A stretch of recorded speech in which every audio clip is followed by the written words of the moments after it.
নমস্কার দর্শকবৃন্দ, আজ আপনাদের সামনে শোনাতে যাচ্ছি এক শিক্ষামূলক কাহিনী। সেখানে ভক্তি, বিশ্বাস আর একতার শক্তি গ্রামকে বাঁচিয়েছিল। এই গল্প শুধু অলৌকিক নয়, এর ভেতরে আছে জীবনের এক বড় শিক্ষা। অনেক বছর আগে নদীর ধারে এক ছোট্ট গ্রামে হঠাৎ এক মহামারী ছড়িয়ে পড়ল।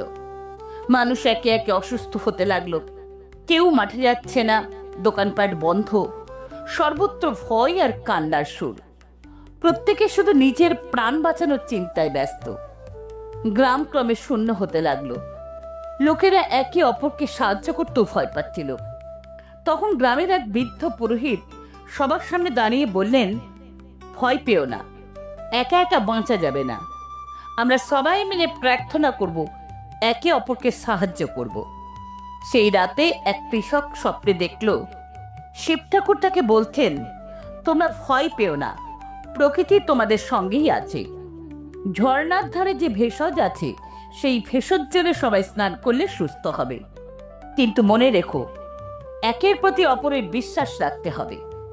পরদিন ভোরে গ্রামবাসীরা একসাথে ঝর্ণার ধারে গেল, ভেষজ সংগ্রহ করল, সবাই মিলে ব্যবহার করলো।